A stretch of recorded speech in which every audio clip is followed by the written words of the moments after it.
அனைத்துலக உயிரோடை தமிழ் ILC தமிழ் உயிரோடை தமிழில் அன்பர்களே உலக நார்வல் நிகழ்ச்சியில் இணைந்திருக்கிறீர்கள். உலக நார்வல் நிகழ்ச்சியில் பிரித்தானியாவிலிருந்து போரியல் ஆய்வாளர் அரசு அவர்கள் இணைகின்றார். வணக்கம் அரசு அவர்களே. வணக்கம் ராஜாணி. அனைத்துலக உயிரோடை தமிழ் உறவுகளுக்கு என்பது வணக்கம். வெனிசுவேலா தொடர்பாக பார்ப்போம்.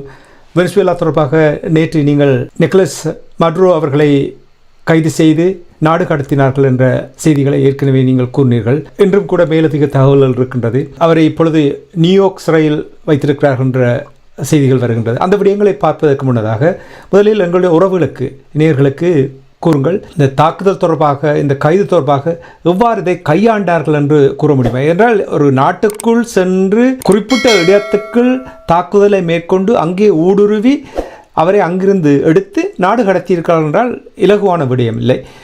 அந்த கட்டம் கட்டமாக எவ்வாறு இதை கையாண்டார்கள் என்று எங்களுடைய உறவுகளுக்கு கூறுவீர்களா?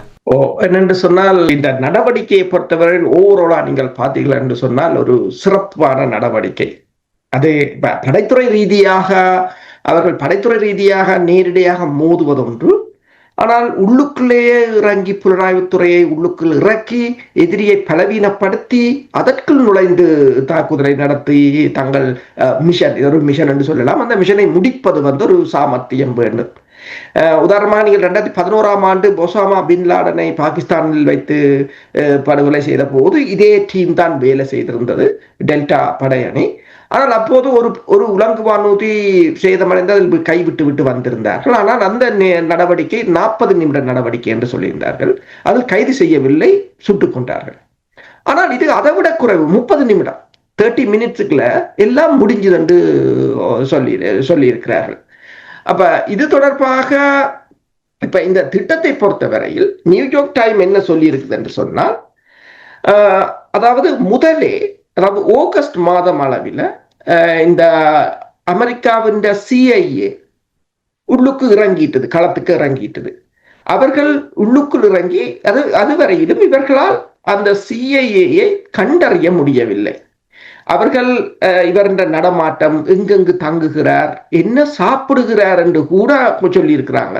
என்ன பெட் வச்சிருக்கிறார், இவற்றை இன்ன சர்க்கிள் என்ன, ஆரோட நெருக்கமாக இருக்கிறார், எல்லா தகவல்களும் வந்திருக்கின்றது. ஒன்று CIA உள்ளுக்கு ஊடுருவியவர்கள், இரண்டாவது அமெரிக்காவுடைய ஸ்டெல்த் ட்ரோன்ஸ் என்று சொல்றோம் அது, மற்றது சேட்டலைட். இவ்வளத்தையும் யூஸ் பண்ணி, அவங்களோட டெக்னாலஜி அவ்வளத்தையும் யூஸ் பண்ணி முற்று முழுதாக எல்லாவற்றையும் கலெக்ட் பண்ணி விட்டார்கள் ஆகஸ்ட் மாதத்தில் இருந்து.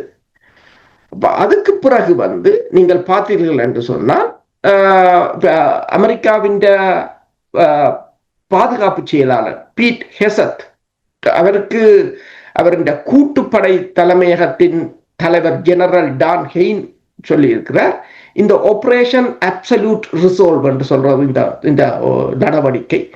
இந்த நடவடிக்கை மாதங்களாக தாங்கள் திட்டமிட்டதாகவும் பல தடவைகள் ஒத்திகை பார்த்ததாகவும், டெக்சஸ் பகுதியில் கூட ஒத்திகை பார்த்ததாகவும், டிசம்பர் மாத இறுதியில திருப்புக்கள் எல்லாம் ரெடி, தாங்கள் அந்த தாக்குதலுக்கு தயார் நிலையில் இருந்ததாகவும் கெயின் தெரிவித்திருக்கின்றார். ஆனால் இந்த காலநிலை பெருசாக சரியாக இல்லை என்றதால் தாங்கள் அதை பிற்போட்டு கொண்டு வந்ததாகவும், வெள்ளிக்கிழமை இந்த காலநிலை நல்ல சாதகமாக இருந்த போது உடனடியாகவே தாங்கள் ட்ரம்பை தொடர்பு கொண்ட போது இரவு 11 மணி அளவில் ட்ரம்ப் அதற்கு பச்சை கொடி அப்ரூவலை வழங்கியதாகவும், வழங்கிய பிற்பாடு இந்த நடவடிக்கை ஆரம்பித்திருந்தது. நடவடிக்கையில் அமெரிக்காவின் டெல்டா படையணி, அதுதான் சிறப்பு படையணி, கிரீன் பேரட் என்றும் அதை சொல்றது 1977ஆம் ஆண்டு உருவாக்கப்பட்ட படையணி. அது பல இடங்களில் வெற்றிகரமாக தாக்குதலை நடத்தியிருக்கிறது. ஆனால் எல்லாம் வெற்றிகரமாக முடிந்தது என்றும் இல்லை. பல இடத்தில் அது தோல்வியையும் சந்தித்திருக்கின்றது, இழப்புகளையும் சந்தித்திருக்கின்றது. அந்த அணிதான் இதுக்கு தயார்படுத்தப்பட்டது. அது அவர்கள் சிறப்பாக பயன்படுத்துவது MH6 MH60 வகை பிளாக் ஹாக் ஹெலிகாப்டர் என்று சொல்றது, மற்றது ஸ்னூக் ரக ஹெலிகாப்டர்கள். இந்த உலங்கு வானூர்திகள் நைட் ஹண்டர் என்று சொல்றது, இரவு நேர வேட்டையாளர்கள் என்று சொல்றது. அதுக்குரிய அத்தனை எக்யூப்மெண்ட்டும் அதுல இருக்கு.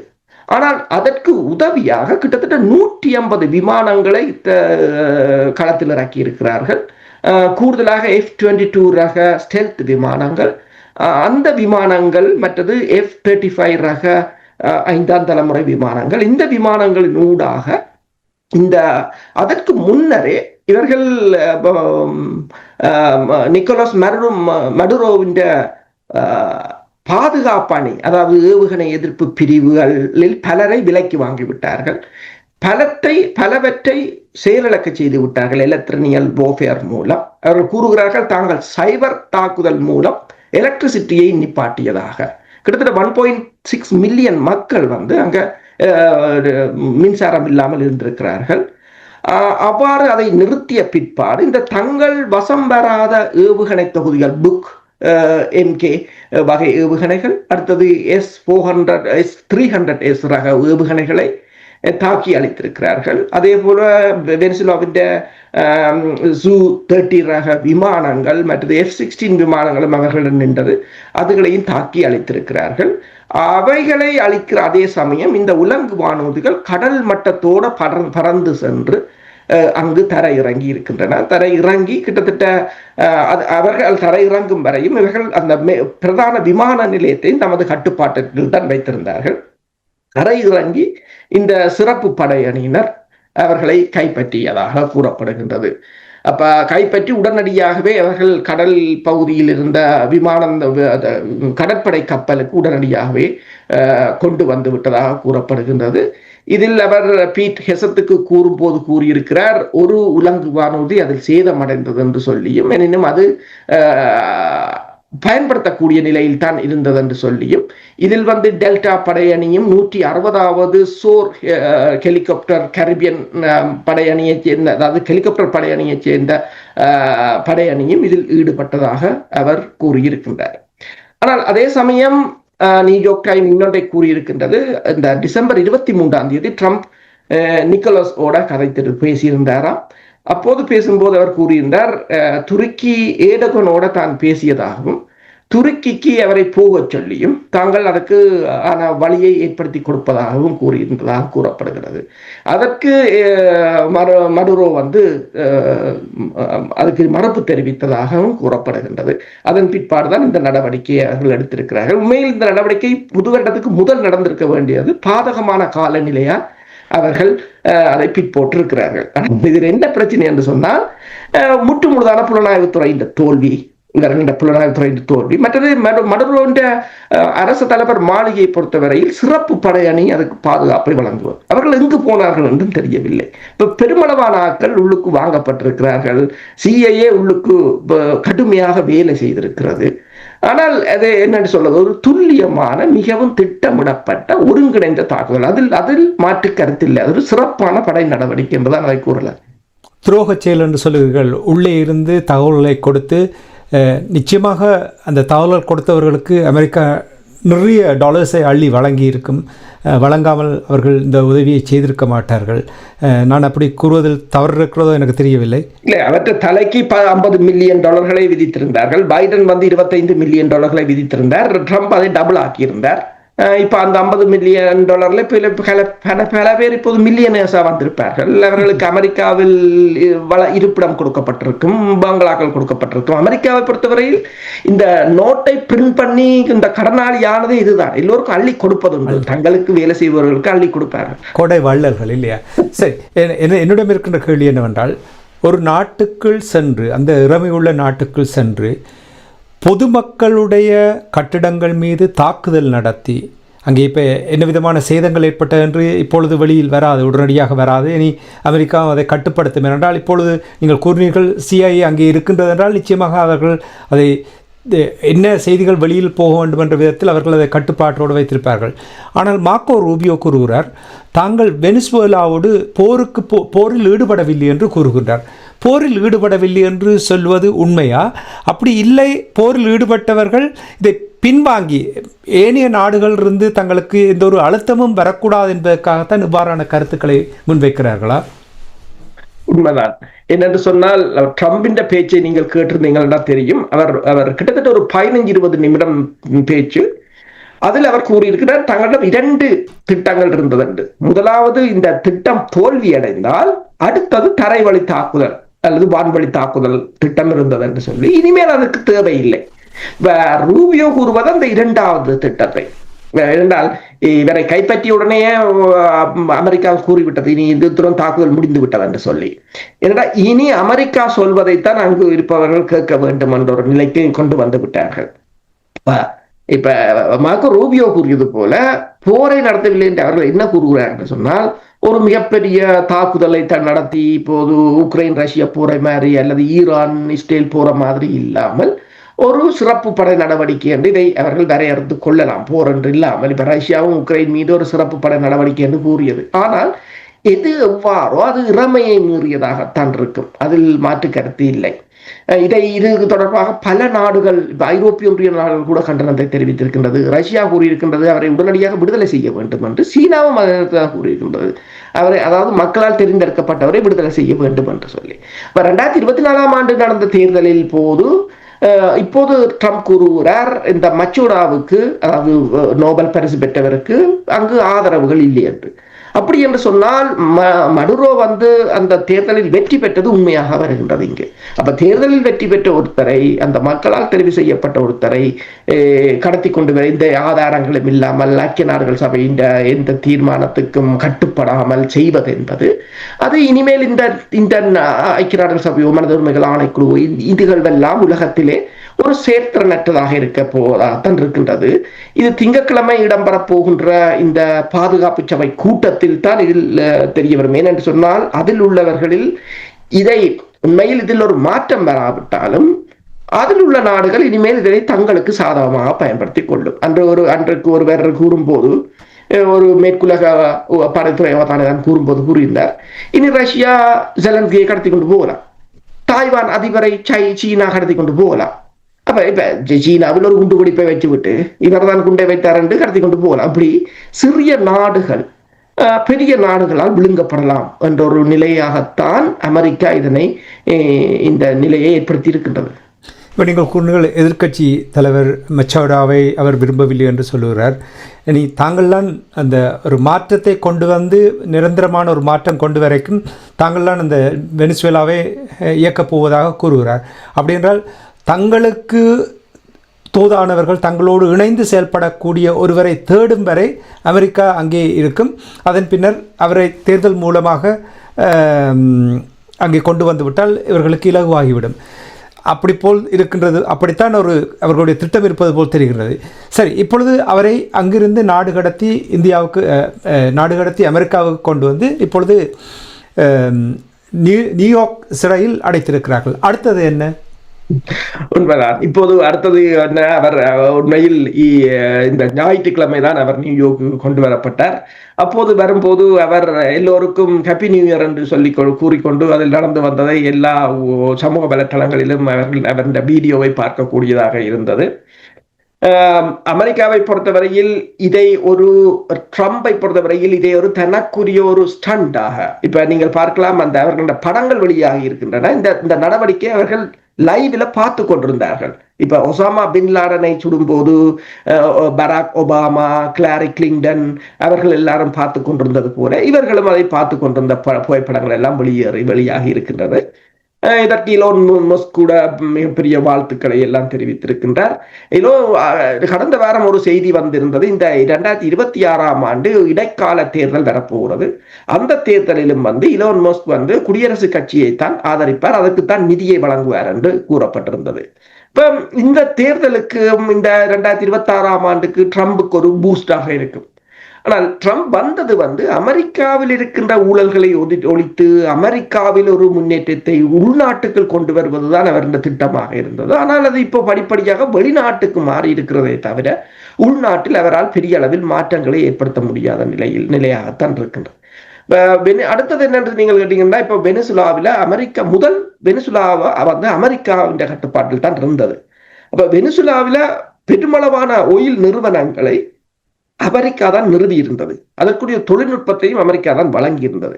இப்ப கடந்த சனிக்கிழமை இடம்பெற்ற தாக்குதலில் போது கூட அங்கிருந்த F-16 ரக விமானங்கள், வெனிசுலாட்ட இருந்த F-16 ரக விமானங்கள் கூட அமெரிக்காண்ட விமானங்கள் தான். ஆட்சி மாறியபடியால் அங்கு காட்சிகள் மாறி இருந்தது. அப்ப இப்ப திருப்ப அதனை புதுப்பித்து அமெரிக்காவின் செப்ரோன் போன்ற பெரிய எண்ணெய் நிறுவனங்கள் அங்கு சென்று எண்ணெயை விற்க போவதாக இப்போது கூறியிருக்கிறார்கள். தங்களுடைய இன்வெஸ்ட்மெண்ட் அங்கு போக போகிறது, பெரும் கம்பெனிகள் போக போகிறது என்று. ஆனால் யாருக்கு எண்ணெயை விற்க போகிறார்கள் என்ற ஒரு பிரச்சனை இருக்கிறது. சீனா இதில் அதிகம் பாதிக்கப்படும் என்று கூறப்படுகிறது. ஏனென்றால் சீனாவின் எரிபொருட்களில் அதிக அளவு வெனிசுலாவிலும் சீனா வாங்கி கொண்டிருக்கிறது. ஏனென்று சொன்னால் இந்த அமெரிக்காவின் தடைகளை பயன்படுத்தி சீனாவும் இந்தியாவும் டிஸ்கவுண்ட் பிரைஸ்ல வாங்குகிறது. அப்ப அந்த டிஸ்கவுண்ட் பிரைஸ் இல்லாமல் போகும் போது இனி சீனாவை பொறுத்தவரையில் முற்றுமுழுதாக ரஷ்யாவில் தங்கியிருக்க வேண்டிய அல்லது ஈரானில் தங்கியிருக்க வேண்டிய நிலை இருக்கின்றது. இப்ப ஈரானில் தங்கியிருக்க வேண்டிய நிலையிலும் இப்போது இந்த சோமாலி லேண்டின் பிரகடனம் அந்த கடல் பழியையும் தடுக்கலாம் என்ற ஒரு நிலைமை இருக்கின்றது. அதாவது மறைமுகமாக ஈரானை சுற்றி வளைப்பதாக இவர்கள் கூறுகிறார்கள். ஆனால் ஈரான், அதாவது அமெரிக்கா முன்னர் எப்படி இருந்ததோ, அதாவது நாங்கள் சிந்திப்பதற்கு முதல் அவங்க 10-20 வருஷம் முன்னே நோக்கித்தான் அவங்களோட சிந்தனை இருக்கும். அதே போலதான் சீனாட்ட கிட்டத்தட்ட 60-80% பொருட்கள் இப்போது கிரீன் எனர்ஜிக்கு மாறிவிட்டார்கள். உலகிலேயே அதிக அளவு கிரீன் எனர்ஜியை யூஸ் பண்ணுவது சீனா தான். அப்ப அவங்களுக்கு ஃபசில் ஃபியூவல் இனி படிப்படியாக அவங்க குறைஞ்சு கொண்டுதான் வருமே வழி அதுக்கான தேவை இருக்க போவதில்லை என்றது.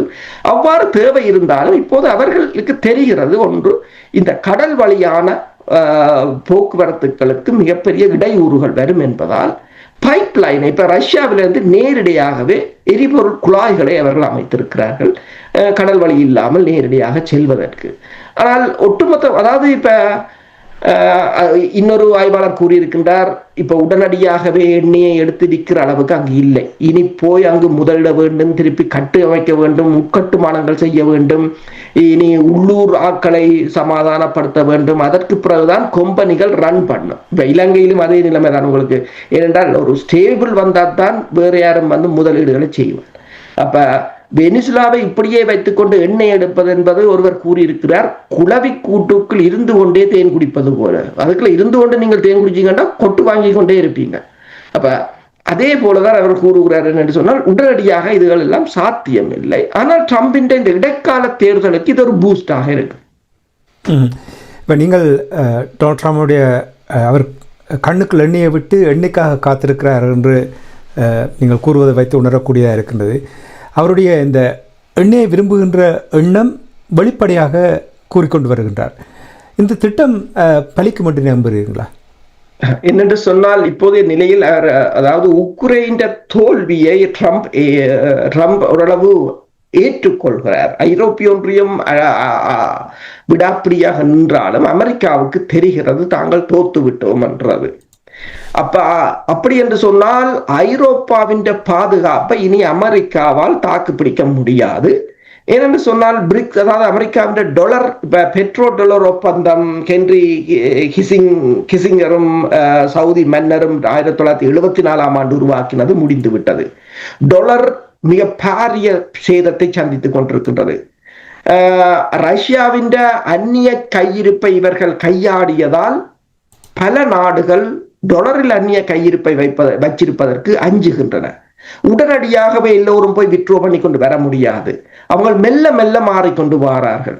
ஈவன் சவுதி அரேபியா கூட இப்போது பயப்படுகிறது, சீனா பயப்படுகிறது. அப்ப இது ஒரு பொலிட்டிக்கல், அதாவது எக்கனாமிக்கல் சூசைட் என்று சொல்லலாம். அப்ப அது ஒரு மிகப்பெரிய தவறான முடிவை எடுத்து விட்டார்கள், இந்த ஸ்வெப்டில இருந்து ரஷ்யாவை வெளியேற்றியது. அப்ப அவங்க அதற்கு மாற்றீடாக பெரிய பிரிக்ஸ் என்று கொண்டு வந்து தங்களுக்குரிய பணப்பரிமாற்றங்களை கொண்டு வந்து அதற்குள்ளால் தங்கள் வங்கிகளை இணைத்து இதற்கு பரலாக ஒன்றை கட்டிக்கொண்டு போகிறார்கள். அப்ப டொலரை விழுந்து கொண்டு போகின்றது. அப்ப டொலர் ஒன்று பலவீனமாக போகின்றது. ஐரோப்பாவில் பாதுகாப்பு சிதைந்து கொண்டு போகிறது. அப்ப அமெரிக்காவுக்கு இப்போது நிலைமை என்னென்றால் தன்னை பாதுகாப்பதோ ஐரோப்பாவை பாதுகாப்பதோ என்ற நிலை. எனவேதான் ட்ரம்ப் சொல்லிவிட்டார், நீங்கள் 5% பாதுகாப்பு ஒதுக்க வேண்டும். அமெரிக்கா 900 மில்லியனை ஒதுக்கினால், 900 பில்லியனை ஒதுக்கினால் நீங்களும் 900 பில்லியனை ஒதுக்க வேண்டும் என்று ஐரோப்பா கூறியது என்றால் உங்கள் பாதுகாப்பை நீங்கள் எல்லாம் பாதுகாக்க வேண்டும். அமெரிக்கா தன்னை பாதுகாப்பதற்கும் தனது பொருளாதாரத்தை நிலைநிறுத்துவதற்கும் ரிசோர்சஸ் தேவை. முன்னே போல மற்றவர்கள் உழைப்பை வைத்துக்கொண்டு நீங்கள் பேப்பரில் மணியை அடித்து விட முடியாது. முந்தைய அப்படித்தான் மற்றவர்கள் வேலை செய்கிறது, அமெரிக்கா பேப்பர்ல மணி அடிப்பார்கள். ஏன்னா அடற்ற காசை வச்சுத்தான் நீங்கள் அந்த நிலைமை மாறுகின்றது. அப்ப ரிசோர்சஸ் தேவை. அப்ப இப்ப இந்த வெஸ்டர்ன் ஹெமிஸ்பியர்ன்றது மேற்கு அரைக்கோளத்தை தாங்கள் வைத்திருக்கணும் என்று விரும்புகிறார்கள்.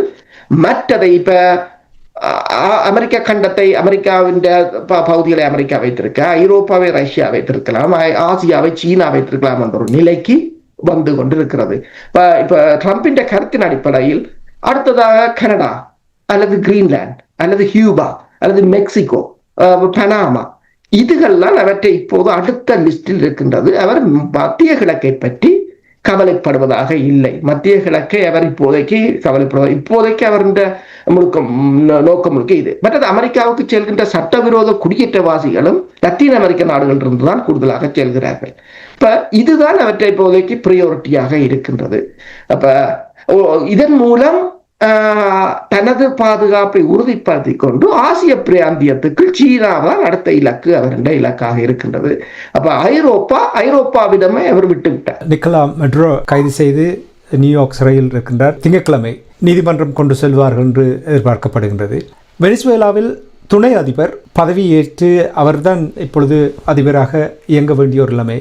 அது எவ்வாறு கையாளப்படும் என்று நீங்கள் நம்புகிறீர்கள்? ஒரு சீராக அந்த நிலைமைகள் போய்கொண்டு வருமா, அல்லது அங்கே வெனிசுவேலாவில் அந்த மக்கள் வெனிசுவேலன்ஸ் அவர்கள் எவ்வாறு இதை பார்க்கிறார்கள்? உண்மைதான்.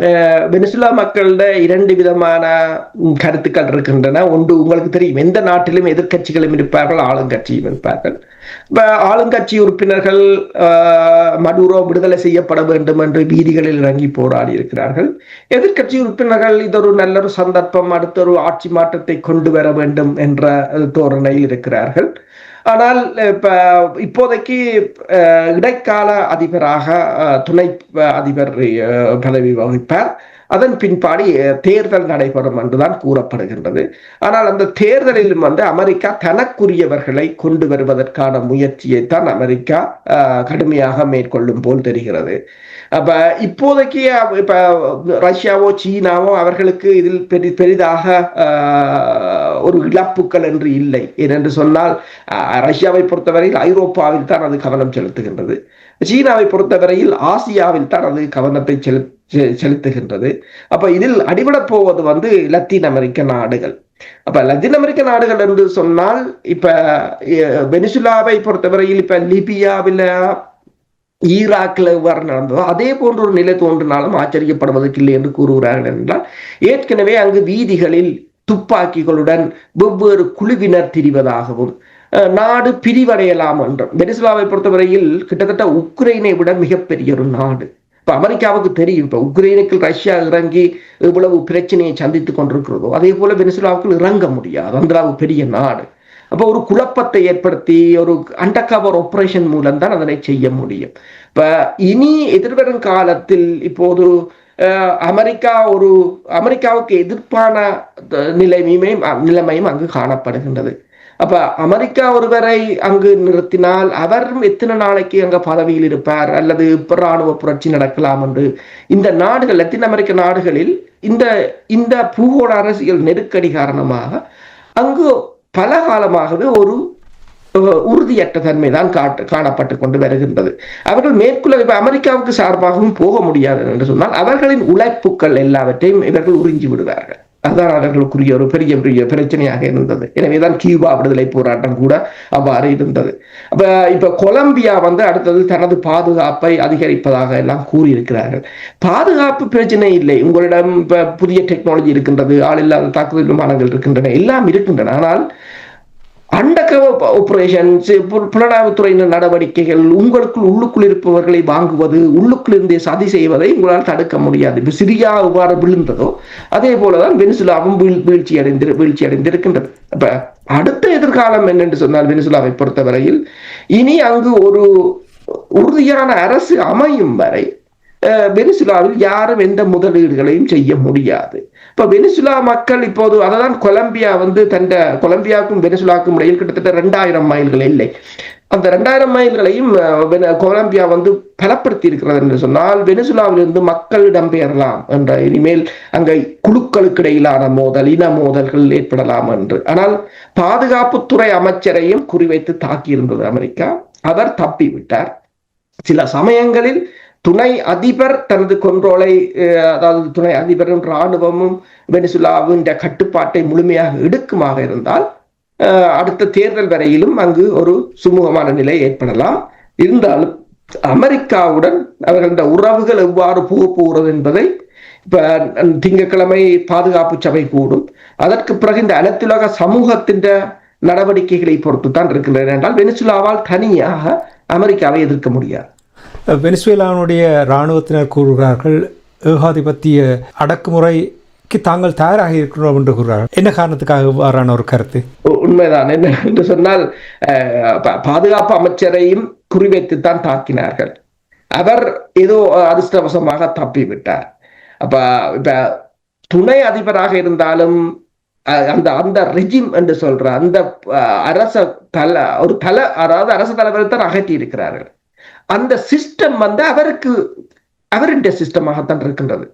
புதியவர்களை இவர்கள் கொண்டு வரும் மட்டும் அது ஏதோ ஒரு விதத்தில் முன்னே போல இவ்வாறு சிஸ்டம் இயங்கியதோ அதே ஒரு நிலையில் தான் இயங்க முடியும்.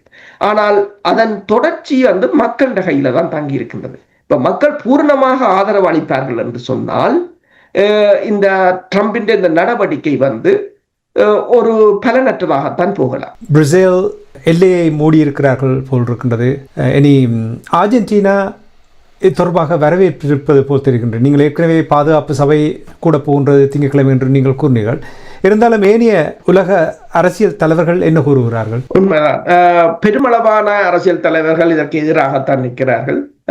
ஐரோப்பிய ஒன்றிய நாடுகள் கூட. ஆனால் அவர்கள் அந்த இரண்டு பக்கமும் ட்ரம்பையும் அதிகம் கடிந்து கொள்ளாமல் இதை அவர்கள் எதிர்ப்பதாக, அதாவது ஒரு நாட்டின் இறமையை மீறியதாக கூறுகிறார்கள். ஏனென்று சொன்னால் அவர்களுக்கு ஒரு பயம் இருக்கின்றது. இது ரஷ்யாவோ சீனாவோ அவர்களும் இதையே செய்தார்கள் என்று சொன்னால் நிலைமை தங்களால் எதுவும் செய்ய முடியாது. அதாவது இப்ப நாளைக்கு சீனா வந்து தாய்வானை கைப்பற்றினாலும் ட்ரம்ப்க்கு சீனா விளக்கம் சொல்ல வேண்டிய அவசியம் இல்லை. ஏன்னா உலகத்துக்கு ஏற்கனவே தெரியும் யார் முதலில் மீறியது என்று சொல்லி. அது ஒரு பெரிய ஒரு சிக்கலாக இருக்கின்றது. எனவேதான் இவர்கள் தங்களை பாதுகாத்துக் கொள்வதற்காக கூறுகிறார்கள். ஐக்கிய நாடுகள் சபையின் செயலாளர் நாயகமும் அதனைத்தான் கூறியிருக்கிறார். ஒரு நாட்டின் இறமையை மற்றது அனைத்துலக விதிகளையும் அமெரிக்கா மீறி இருப்பதாக. அமெரிக்காவின் ஜனநாயக கட்சியின் முன்னாள் அரசு தலைவர் வேட்பாளர் கமலா ஹாரிஸும் அதைத்தான் கூறியிருக்கின்றார். ட்ரம்பின் திட்டம் வந்து அது ஒரு ஸ்டண்டான இதே தவிர அது அரசியல் ரீதியாக ஒரு தோல்வியானதுதான் என்றும், இது இன்னொரு நாட்டின் அரசியல் தலைவரை கைது செய்தது வந்து அது ஒரு தவறான முன்னுதாரணம் என்றுதான் கூறியிருக்கிறார்கள். வெவ்வேறு நாடுகள், இப்ப ஆசிய நாடுகளை பொறுத்தவரையில் இலங்கை அரசு கூட ஜேவிபி அதுக்கு எதிராக கண்டன அறிக்கையை தான் வெளியிட்டிருக்கின்றது. இந்தியாவும் அவ்வாறுதான். இந்தியாவில் பல இடங்களில் போராட்டங்களும் இடம்பெற்றிருக்கின்றன. ஸ்பெயினிலும் போராட்டங்கள் இடம்பெற்றிருக்கின்றன. இந்த நடவடிக்கைக்கு எதிராக போராட்டங்கள் இடம்பெற்றிருக்கின்றன. பலஸ்தீனத்தில் கூட இனி பலஸ்தீன அதிபரை கூட இஸ்ரேல் கடத்தி கொண்டு போகலாம் என்ற ஒரு அச்சங்கள் எழுந்திருப்பதாக கூட சில ஊடகங்கள் தெரிவித்திருக்கின்றன. இது வந்து உலகத்தை ஒரு மேலும், அதாவது 2026ஆம் ஆண்டு 25ஐ விட இப்ப இத்தாலி அதிபர் மெலோனி கூறியது போல இது வந்து இன்னும் மோசமாக இருக்க போகிறது என்பதை இந்த வருடம் பிறந்து 3 நாட்களுக்குள்ளேயே மிகப்பெரிய ஒரு கலோபரமாக மாறிவிட்டது. அப்ப உலகத் தலைவர்கள் அனைவரும் கண்டனம் தெரிவித்தாலும் யாரும் நடவடிக்கை எடுக்க முடியாத நிலையில் இருக்கிறார்கள். எனவேதான் கூறுகிறார்கள், சட்டத்தை மீறி இருக்கிறாரா? நிக்கோலஸ் மட்ரோ அவர்களை கைது செய்ததும் நாடு கடத்தியதும் சட்டத்துக்கு முரணானதா? அப்படித்தான் சொல்லுகிறார்கள். இன்டர்நேஷனல் லோ எல்லாரும் அந்த வசனத்தை சேர்த்திருக்கிறார்கள். இப்ப ஐக்கிய நாடுகள் சபையின் செயலாளர் நாயகமாக இருக்கலாம், ஏனைய அரசு தலைவர்களாக இருக்கலாம். இப்ப ரஷ்யாவும் சீனாவும் அவரை விடுதலை செய்ய வேண்டும், அந்த அவரின் சொந்த மக்களிடம் ஒப்படைக்க வேண்டும் என்று கூறியிருக்கிறார்கள். அனைத்துலக மட்டத்தில் இதற்கு எதிரான எதிர்ப்புகள் மிக அதிகமாக கூடிக்கொண்டு வருகின்றது ட்ரம்ப் நிர்வாகத்துக்கு எதிராக.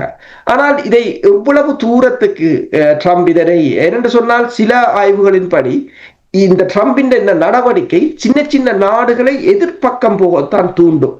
தங்கள் பாதுகாப்புக்காக. அதே சமயம் இந்த மல்டிபோலர் வேர்ல்டு என்று சொல்கின்ற முனைவாக்க இந்த உலக ஒழுங்கை மேலும் மேலும் இது பலப்படுத்தலாம்.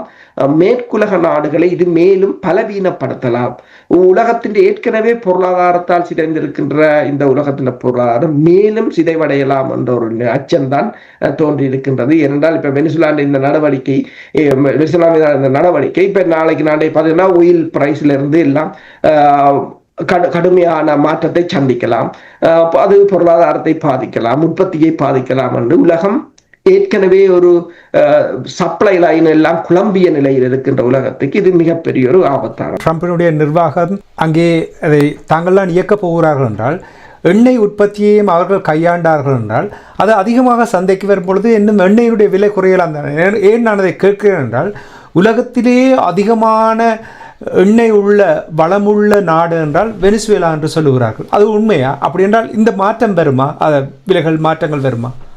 உண்மைதான். இப்ப வெனிசுலாண்ட எண்ணெய் வளத்தை பார்த்தீர்கள் என்று சொன்னால் கிட்டத்தட்ட 330 பில்லியன் பீப்பா எண்ணெய் இருப்பு இருக்கின்றது. உலகிலேயே இதுதான் அதிகம். அதாவது உலக எண்ணெயின் சுமார் 20% அங்குதான் இருக்கின்றது. ஏனைய எல்லா நாடுகளையும் கூட்டினால்தான் வரும். அப்ப அவ்வளவு. மற்றது எண்ணெயும் சிறந்த எண்ணெய், ஹெவி ஆயில் என்று சொல்றது. ஆனால் பிரச்சனை என்னவென்று சொன்னால், நீங்கள் கூறியது போல இப்ப உளவு எரிபொருட்களை அமெரிக்கா விற்பனை செய்தால் எண்ணெய் விலை குறையலாம் என்றால், அமெரிக்கா விற்பனை செய்யாது. அமெரிக்கா அதனை அதிக விலைக்குத்தான் விற்பனை செய்ய வேண்டும். ரஷ்யாவின் எரிபொருட்களை ஏன் அமெரிக்கா நிப்பாட்டுகிறது என்று சொன்னால், ரஷ்யா மலிவு விலையில் கொடுக்கிறது. அதை நிப்பாட்டி விட்டு தான் அதை விட டபுள் பிரைஸ். அதனாலதான் இப்ப ஐரோப்பாவின் நிறுவனங்கள் அனைத்தும் வீழ்ச்சி அடைந்தது. இப்ப ட்ரம்ப் ஏன் இதை நிறுத்தினா, சீனா டிஸ்கவுண்ட் பிரைஸில் வாங்குகிறது வெனிசுலாவிடம், இந்தியா டிஸ்கவுண்ட் பிரைஸில் ரஷ்யாவிடம் என்று வாங்குகிறது. அதனை நிறுத்திவிட்டு தாங்கள் அதை கையகப்படுத்தினால் இனி தான் சொல்வதுதான் விலை. முன்னர் உங்களுக்கு தெரியும், கோதுமை மாவு கூட அவர்கள் எக்ஸஸா இருந்தால் விலையை குறைக்க மாட்டார்கள், கடலில் கொட்டுவார்கள் தவிர விலையை குறைக்க மாட்டார்கள். அந்த விலையை அந்த அளவு தூரத்துக்கு தான் வைத்திருப்பார்கள். இப்போ மைக்ரோசாப்டாக இருந்தலாம், என்ன தொழில்நுட்பத்தை அவர்கள் கையகப்படுத்துவது ஏனென்றால் அதனை தாங்கள் நிர்ணயித்த விலைக்கு அதை விற்பதற்கு. எனவேதான் ஏனைய நாடுகள் இப்ப சீனாவின் உற்பத்தி பொருட்களை அமெரிக்கா கடுமையாக எதிர்ப்பதற்குரிய காரணமும் அதுதான், தங்கள் பொருட்களை விற்பனை செய்ய முடியாது என்று. இப்ப இந்த வருட சேல்ஸ் அறிக்கையில் நீங்கள் பார்த்தீர்கள் சொன்னால், இலோன் மஸ்கின் டெஸ்லாவை விட பிவைடி, சீனாவின் பிவைடி விலை விற்பனையில் அதிகம் முன்னேறி இருக்கின்றது. அதாவது இதை ஓவர்டேக் பண்ணிவிட்டது என்று கூறுகிறார்கள். அதாவது டெஸ்லா 1.64 மில்லியன் கார்கள் வித்திருக்கிறது, பிவைடி 2.23 பில்லியன் கார்களை மில்லியன் கார்களை வித்திருக்கிறார்கள். அப்ப இந்த நிலைமையை ஏனென்று சொன்னால், டெஸ்லாண்ட விலையும் பிவைடியின் விலையும் உங்களுக்கு தெரியும், ஆனால் தரம் மாறுபட்டது. அப்ப அவர்களால் நிர்ணயித்த விலையை விற்க முடியவில்லை. ஆனால் இப்போ இவற்றையெல்லாம் கைப்பற்றி விட்டால் இனி அவர்கள் நிர்ணயித்த விலையை விற்கலாம். அப்ப அவர்கள் நிர்ணயித்த விலையை விற்பதன் ஊடாக தங்களுக்குரிய வருமானத்தை எடுப்பதற்காக. சீனா தாய்வானை தாக்கலாம் என்று கூறுகிறார்கள். இதில் ஏதாவது உண்மை இருக்கிறதா? ஏனென்றால் அங்கே வெனிசுவேலாவில் இந்த விடயங்கள் நடைபெற்றுக் கொண்டிருக்கும் பொழுது அவர்களுடைய பார்வைகள் யாவுமே அங்கே. அதனால் இங்கே சீனா தாய்வான் மீது தாக்குதலை மேற்கொள்ளலாம் என்று கூறுகிறார்கள். அதற்கு வாய்ப்புகள் இருக்கிறதா? உண்மைதான். சீனா உங்களுக்கு தெரியும், சீனா தாய்வானை சுற்றி மிகப்பெரிய ஒரு படைத்துறை ஒத்திகையை அங்கு நடத்தி இருந்தது. அதன் பிற்பாடு அதுவும் டிசம்பர் மாதத்தில கடைசி பகுதியில் இடம்பெற்றிருந்தது. அந்த சமயம்தான் அமெரிக்கா வெனிசுலா மீதான தனது தாக்குதலை திட்டமிட்டுக் கொண்டிருந்தது. இரண்டும் ஒரே இடத்தில் தான் ஒரே சமயம்தான் இடம்பெற்றிருந்தது. இப்போது சீனாவுக்கு இது அமெரிக்கா கொடுத்த புத்தாண்டு பரிசு என்று சொல்கிறார்கள். இனி சீனாவுக்கு, ஏனென்றால் அமெரிக்கா வெனிசுலாவுடன் நிற்கும் போது சீனாவுக்கு தாய்வானை கைப்பற்றுவதில் பெரிய பிரச்சனைகள் இருக்க போவதில்லை என்று கூறப்படுகிறது. எனவேதான் அமெரிக்காவின் ஆயுதங்கள் சென்ற எவர்கிரீன் என்ற கப்பலையும் மறைத்து அமெரிக்காவின் ஆயுதங்களை சீனா கைப்பற்றியிருந்தது கடந்த வாரம் தாய்வான் பகுதியில் வைத்து. அதாவது சீனாவின் மூலோபாய கொள்கைகளை வகுப்பவர்கள் அமெரிக்காவுக்கு நன்றி சொல்வார்கள் என்று மேற்குலக ஊடகம் ஒன்று கூறியிருக்கின்றது இந்த நடவடிக்கையை. என்றால் அனைத்துலக மட்டத்திலும் இனி சீனா தாய்வானை கைப்பற்றியது மிகப்பெரிய அளவில் பேசு பொருளாகாது, யாரும் அதை எதிர்க்கவும் முடியாது. என்றால் அமெரிக்கா அதற்கு ஒரு முன்னுதாரணமாக இருப்பதால் அதை யாரும் தடுக்க முடியாது. ஆனால் அமெரிக்கா அதற்கு ஏதும் மாற்று திட்டங்களைத்தான் அவர்கள் வைத்திருப்பார்கள். அவர்களை பொறுத்தவரையில் இப்போதைக்கு சீனாவை பொருளாதார ரீதியாக முதலில் முடக்குவது. என்றால் பொருளாதார ரீதியாக முடக்கினால் படைத்துறை ரீதியாக அவர்களை வெற்றி கொள்ளலாம் என்பது அவர்களின் எண்ணம். இப்ப உதாரணமாக நீங்க பார்க்கலாம், வெனிசுலாவையும் கூட 20 ஆண்டுகளுக்கு மேலாக பொருளாதார தடைகளை விதித்து அங்கு இருக்கின்ற பல படைக்கலங்கள் கூட அதாவது அமெரிக்காவுடன் வாங்கின்ற F-16 விமானங்களுக்கு கூட உதிரிப்பாகங்கள் இல்லை. அவற்றில் பல தான் இருந்தன. அவ்வாறுதான் அவர்கள் செய்வதுண்டு. இப்ப சோமாலிலாந்தாக இருக்கலாம் அல்லது வெனிசுலாவாக இருக்கலாம், இதையும் அவர்கள் ஒரு முயற்சி எடுத்து பார்க்கிறார்கள், ஏதோ ஒரு வகையில் சீனாவை பலவீனப்படுத்தலாமோ. சரி, நிறைவாக இப்ப உங்களுக்கு தெரியும், டொனால்ட் ட்ரம்ப் அவர்கள் ஜெலன்ஸ்கியோடு நிறைய நேரம் செலவழித்திருந்தார் உக்ரைன் ரஷ்யா போரை முடிவுக்கு கொண்டு வருவது தொடர்பாக. இந்த வெனிசுவேலாவினுடைய தாக்குதலில் நடந்தவுடன் உடனடியாக பூட்டின் அவர்கள் கூறியிருந்தார், நிக்கோலா மடுரோவை உடனடியாக விடுவிக்க வேண்டும் என்று அவர் அறிவித்திருக்கின்றார். இந்த யுக்ரைன் ரஷ்யாவுக்கு இடையிலான போர் தொடர்பான நிலைமைகளில் என்ன மாற்றம் வரும் என்று நீங்கள் எதிர்பார்க்கிறீர்கள்? ரஷ்யா தொடர்ந்தும் தாக்குதலை மேற்கொள்வதும் இவர்களுடைய இந்த போர் நிறுத்தத்தை புறக்கணிப்பதுதான் அவருடைய திட்டமாக இருக்க போகிறது என்று நம்புகிறீர்களா? உண்மைதான் என்று சொன்னால் ரஷ்யாவுக்கு ஓரளவு தெரிந்து விட்டது. அமெரிக்காவை பொறுத்தவரையில் அமெரிக்காவுடைய பிரதான நோக்கங்கள் இப்போது அதாவது மேற்கு அரைக்கோளத்தில் தான் இருக்கின்றது. அப்ப அடுத்ததாக அவர்கள் கியூபாவோ, மெக்சிகோவோ, கனடாவோ, கிரீன்லாந்து தொடர்பாகத்தான் அவர்கள கவனக்குவிவு இருக்கும். அதுக்கு அப்பால் மத்திய கிழக்கு. அப்ப ரஷ்யாவை பொறுத்தவரையில் இவர்கள் உக்ரைனுக்கு ஆயுதங்களை வழங்குவார்களே தவிர அதற்கு அப்பால் எதுவும் செய்ய முடியாத ஒரு நிலை. எனவேதான் ரஷ்யா இப்போது ஒடிசா துறைமுகத்தை கைப்பற்றுவதற்கு கிட்டத்தட்ட அதை 90% அந்த துறைமுகத்தின் இயக்கத்தை ரஷ்யா முடக்கிவிட்டது. அது ஒன்றுதான் உக்ரைனுக்கு இருக்கிற கடல் பாதை. அப்ப அதனையும் முடக்குவார்களாக இருந்தால் உக்ரைன் முற்று முழுதாக பொருளாதார ரீதியாக உடைந்து விடக்கூடிய ஒரு நிலையாகத்தான் இருக்கின்றது. அப்ப பொருளாதார ரீதியாக உக்ரைன் வீழுமாக இருந்தால் உக்ரைனை கொண்டு நடத்துவதற்கு தொடர்ச்சியாக ஐரோப்பிய ஒன்றியம் நிதியை வழங்கி கொண்டிருக்க வேண்டிய நிலை இருக்கும். ஏனென்றால் உக்ரைன் பொருளாதாரம், அதாவது தொழில்துறை முற்றாக படுத்துவிடும் ஒடிசா துறைமுகத்தின் கைப்பற்றலாம். ரஷ்யா ஒடிசா துறைமுகத்தை கைப்பற்றுவதற்குரிய நடவடிக்கைகளை எடுத்துக் கொண்டிருக்கிறது. அது மட்டுமல்லாது உள்பகுதிகளுக்கு ஊடுருவி கொண்டிருக்கின்றது. உக்ரைனால் இந்த அடுத்த 6 மாதத்துக்கு தாக்கு பிடிப்பதே கடினம் என்று உக்ரைன் முன்னாள் படை தளபதியே கூறியிருக்கின்றார். அப்ப இது புட்டினை பொறுத்தவரையில் புட்டின் அமெரிக்காவுக்கும் ஒரு செக் வச்சிருக்கிறார் என்றால், நீங்கள் மடுரோவை விடுதலை செய்ய வேண்டும். அப்ப இந்த அழுத்தம் அமெரிக்காவுக்கு இருக்கின்றது. அப்ப அதை தணிப்பதற்கு சில சமயங்களில் அவர் செலன்ஸ்கியை பலி கொடுக்கலாம் புட்டினிடம். இது பெரிய வல்லரசுகளுக்கு இடையிலான ஒரு ராஜதந்திர ஜியோபொலிட்டிக்கல் போட்டி. இதுல இன்றைக்கு நண்பர்கள் நாளைக்கு எதிரிகளாக மாறுகின்ற உலகமாகத்தான் இருக்கலாம். இப்ப ரஷ்யாவோட அமெரிக்கா ஏதோ ஒரு விதத்தில் தான் ஒரு நட்புறவை பேணத்தான் விரும்புகிறது. என்னென்னு சொன்னால் உங்களுக்கு தெரியும், இந்த டிசம்பர் மாதம் கூட ரஷ்யாவின் அணி அமெரிக்காவுக்கு சென்றிருந்தது. அங்கு பேச்சுக்களை நடத்தியிருந்தார்கள். ஜெலன்ஸ்கியும் சென்றிருந்தார். அப்ப இந்த வருடம் முற்பகுதியில் போர் நிறுத்தம் வரும் என்றார்கள். ஆனால் ஐரோப்பிய ஒன்றியம் தொடர்ச்சியாக அதை குழப்பிக் கொண்டிருக்கின்றது. எனவேதான் நாங்கள் முதல் கலைக்கின்ற எரிக் சொல்கையும் கூட ஐரோப்பிய ஒன்றியத்துக்கு அட்வைஸ் வழங்கி இருக்கின்றார். நீங்கள் உங்கள் பிடிவாதத்தை விட்டு இந்த போரை நிறுத்துங்கள், இல்லை என்று சொன்னால் 2025ஆம் ஆண்டு நீங்கள் தோல்வி அடைந்தீர்கள், இந்த ஆண்டு காணாமல் போய்விடுவீர்கள் என்று. அப்ப ஐரோப்பாவும் வெல்ல விட முடியாது, அதுதானே பிரச்சனை. அதுதான். அப்ப வாஷிங்டன் போஸ்ட் ஒன்று சொல்லி இருக்கின்றது, அதாவது ஜெர்மனும் பிரான்சும் இரகசியமாக ஒரு போருக்கு தயாராகிறது என்று சொல்லி, அதற்கு போலந்து பால்டிக் பகுதியை தாங்கள் கைப்பற்றுவோம் என்று கூறியிருக்கிறார்கள். அப்ப இந்த போர் ஆயத்தங்களுக்கு இடையில் பூட்டின் எனக்கு ஒரு வரியில் பதில் சொல்லி இருக்கின்றார், நீங்கள் எல்லோரும் போருக்கு வரலாம், அதனால் நீங்கள் வரலாற்றில் இடம் பிடிப்பீர்கள், ஆனால் உலக வரைபடத்திலிருந்து காணாமல் போய்விடுவீர்கள் என்று. அப்ப அவ்வாறான ஒரு நிலையாகத்தான் இருக்கின்றது. ஏனென்றால் அணு ஆயுதத்தை பயன்படுத்தலாம் என்ற ஒரு மறைமுகமாக கூறியிருக்கின்றார். சிலர் இப்போது வெனிசுலா பிரச்சனையை கலைக்கும் போது சிலர் கூறுகிறார்கள், இப்போது தெரிகிறதா ஏன் வடகொரியா அணு ஆயுதத்தை வைத்திருக்கிறது என்றபடியால் தான் இவர்கள் கிட்டே போக முடியாத ஒரு நிலையாக இருக்கின்றது. அதாவது இறமை என்பது எப்போதும் புனிதமானது. அது எப்ப என்று சொன்னால், உங்கள்கிட்ட எண்ணெய் இல்லாட்டி, எண்ணெய் இருக்குமாக இருந்தால் உங்களிடம் இறமை இருக்க போகுது. இப்போ நீங்கள் கூறியதுதான் சரி. இப்போ பாருங்கள், ரஷ்யா, அமெரிக்கா பிரச்சனைப்பட்டாலும் பேச்சுவார்த்தையில் ஈடுபட்டு கொண்டிருக்கிறார்கள். அதுமாதிரி தான் இந்தியா, சீனா. இது தமிழ் தரப்பினரும் உணர்ந்து கொள்ள வேண்டும், புரிந்து கொள்ள வேண்டும். எதிரிகள் என்று நிரந்தரமாக நாங்கள் அப்படி பார்க்க முடியாது.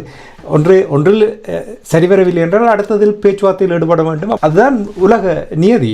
இதை புரிந்து இவர்கள் செயல்படுவார்களாக இருந்தால் ஈழத்தமிழர்களுக்கும் இதுவும் ஒரு வழி வரலாம். இன்றைய நிகழ்ச்சியில் இணைந்து வெனிசுவேலாவுடைய நிலைமைகளை உயிரோடை தமிழ் உறவுகளுக்கு எடுத்து வந்தமைக்காக உயிரோடை தமிழ் அன்பர்கள் சார்பாக நன்றி கூறிக்கொண்டு, நாங்கள் அதிகமான தகவல்கள் வந்தால் நாளை சந்திப்போம். இல்லை என்றால் பழமை போல் செவ்வாய்க்கிழமை உலக நகர்வுகள் நிகழ்ச்சியில் இணைந்திருப்போம். அதுவரைக்கும் நன்றி, வணக்கம். அரசோர்களே நன்றி. எமது பார்வையாளர்களுக்கு வணக்கம். மக்களின் குரலாய் ஓங்கி ஒலிக்கும் இலக்கு மின்னிதழ் மற்றும் உயிரோடை தமிழ் வானொலி ஆகிய இவ்விரு ஊடகங்களும் உங்களைப் போன்ற எமது நேயர்கள், நண்பர்களின் ஆதரவிலேயே இயங்கி வருகின்றன. மிக குறைந்த வளங்களுடன் பல இடர்கள் மற்றும் தடைகளை தாண்டி பயணிக்கும் எமது ஊடகங்களின் பணிகள் மேலும் வளர உங்களால் முடிந்த நிதியுதவியை வழங்கி இன்னும் காத்திரமான செயற்பாடுகளை முன்னெடுக்க உதவுமாறு மிகவும் பணிவன்புடன் வேண்டி நிற்கின்றோம். உங்கள் பங்களிப்பு உங்களின் உரிமை குரலாய் ஓங்கி ஒலிக்கும். நன்றி.